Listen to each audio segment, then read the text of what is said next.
안녕하세요. 아이와 한 달 살기 가이드 제시쌤입니다. 아이와 7번의 한 달 살기를 다녀오고 8번째 한 달 살기를 현재 준비 중이에요. 다양한 학교에서 스쿨링, 국제학교, 국공립학교, 그리고 영어 캠프, 어학원까지 다양한 경험을 나누고 있습니다. 오늘은 어머님들이 가장 많이 물어보는 질문 중에 하나, 2번째입니다.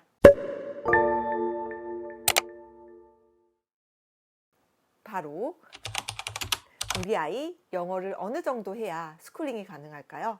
엄마인 제가 영어를 못해도 갈 수 있나요? 이 질문을 가장 많이 하시기도 했고 실질적으로 걱정이 많이 되실 것 같은 내용이라 한번 준비해 봤습니다. 우선 아이 같은 경우에는 스쿨링을 준비할 때는 영어에 대한 부담감이 좀 있어요. 학교를 전학 가는 개념이기 때문에 학교에서 생활을 해야 되고 친구들을 사귀고 뭔가 교과 과목을 배우기 위해서는 생각보다 어려운 어휘라던가 표현들을 익혀야 되는 상황이 될 수도 있거든요. 그런데 너무 걱정은 하지 않으셔도 됩니다.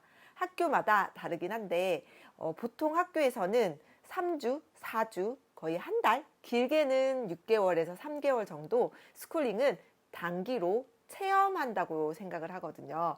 그래서 아이들이 함께 친하게 지내고 문화도 배우고 그리고 현지 친구들하고 소통하는 것들이 중요하긴 해요. 그런데 이 안에서 영어로 듣고 말하고 중요하긴 하지만 그거 플러스 아이 성향도 중요하고요. 아이가 열린 마음으로 친구에게 물어보고 친구에게 다가가고 이런 아이들이 더 쉽게 친해져요. 남자친구들 같은 경우에는 축구 한번 하면 친해지고요. 여자친구들은 같이 한국이 워낙 요즘에 인기가 많아서 학용품을 본다거나 영화라던가 이런 거 얘기하면 금방 친해질 수 있거든요. 제 생각에는 영어적인 부분은 듣고 급할 때 말할 수 있는 정도, 그리고 가기 전에 많이 들려주시고 영화라던가 애니메이션이라던가 이런 거 많이 들려주시고 귀를 많이 트여주시고요. 그리고 간단하게 화장실 가고 싶어요, 제가 어디가 아파요, 이런 긴급할 때 사용할 수 있는 문장들, 그리고 친구를 사귈 때 사용할 수 있는 문장들은 좀 익혀두고 가시면 약간 계속 치면 나오고 하면 좋잖아요. 그래서 약간 대본같이 만들어 놓고 한 번씩 읽어보는 정도로 연습해 보고 또 가기 전에 시간이 아직 있잖아요. 있는 시간 동안 아이가 좋아할 만한 영화, 애니메이션을 많이 들려주면서 귀를 활짝 열어주시는 게 더 중요하다는 거. 그리고 아이가 어린 경우에는 영어 그림책이라던가 동요를 많이 들려주시고요. 어린 연령 같은 경우에는 놀이식으로 많이 접근하기도 하고 교과목 자체가 난이도가 높지 않고 우리처럼 문자 교육을 빨리 하지는 않아요. 서양이나 국제학교에서. 그래서 오히려 그 부분에서는 부담이 적고요. 학년이 높은 경우에는 특히 중학생 아니면 고학년 같은 경우에는 교과 과목이 조금 어렵기 때문에 지식적인 부분 그리고 간단한 대화 이런 부분을 조금 더 연습해 가면 좋아요. 하지만 학교에서 원하는 정도는 뭔가 태도라던가 집중도의 문제이기 때문에 우리가 생각하는 그런 어학원 갈 때 레벨 테스트처럼 테스트는 보지 않고요. 인터뷰 정도는 보는 곳도 있고 보지 않는 곳도 있습니다. 말 그대로 이름이 뭐니? 와봤니? 우리 여기 와봤니? 어떤 거 좋아하니? 그냥 이런 내용, 그리고 이러이러한 걸 배울 건데 너는 어떻게 생각해? 하면서 의견을 묻는다거나 간단한 대화 정도로 체크하는 정도라서 붙고 떨어지고의 개념이 아니라 학습 태도를 보는 거라서 너무 부담은 갖지 않으셔도 되는데, 이왕이면 좀 듣고 말하고가 되고 인풋이 된 상태에서 아웃풋을 내기 위해서 스쿨링을 온다면 더 효과적이고 또 아이도 가져가는 게 많고 재미 요소가 있습니다. 더러 엄마표로 하시거나 영어를 사용할 수 있는 환경이 안 돼서 아이는 많이 쌓여 있지만 말을 많이 뱉어보지 못한 친구들 같은 경우에는 극대화되고 시너지가 날 수도 있다는 거 강조드리고요.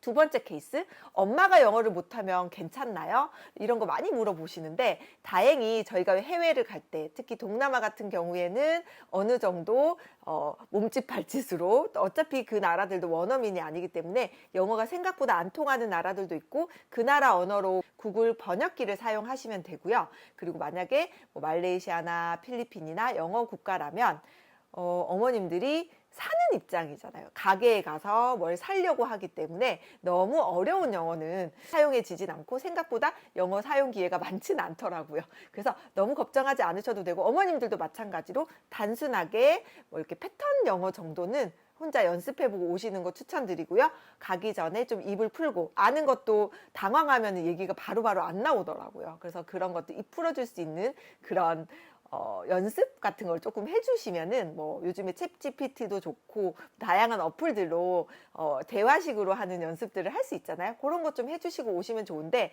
영어를 못한다고 아예 못 간다 이거보다는 어머님들도 마찬가지로 좀 도전 정신, 그리고 여행 경험, 그리고 마음이 되게 중요한 것 같아요. 할 수 있다 생각하면 할 수 있고, 할 수 없다 생각하면 할 수 없는 게 저는 경험이라 생각하거든요. 또 부딪혀 보면 어머님들도 자연스럽게 노출 환경에서 영어 늘 수 있고, 아이들은 더 쉽게 늘고요. 네, 그렇기 때문에 영어 때문에 영어를 미리 하고 가는 거 좋지만, 영어를 못해서 우리는 나중에 가야지 하고 미루면 기회는 없어요. 갔다 와서 오히려 동기부여 되는 아이들도 많이 봐서, 영어는 잘하면 잘할수록 좋긴 하지만 영어를 못할 때 가도 또 뭐 영어에 대한 동기부여라던가 언어로서 영어를 받아들인다던가 장점이 또 다른 장점이 있으니까 좀 넓게 보시고 가면 좋고, 어머님의 영어는 또 만약에 제가 소개시켜 드리는 패키지형으로 간다면 숙소와 학교 뭐 이런 식으로 연결이 되면 함께 온 어머님들 중에 영어 잘하시는 분이 또 계세요. 그럼 같이 다니면 되고요.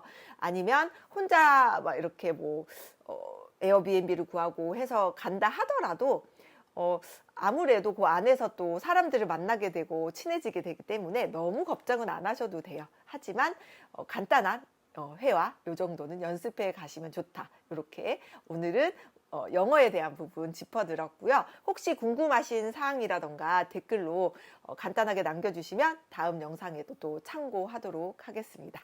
그럼 다음 영상에서는 나라별로 한 달 살기 비교, 비용 이런 것들로 가보도록 하겠습니다. 다음 영상에서 만나요.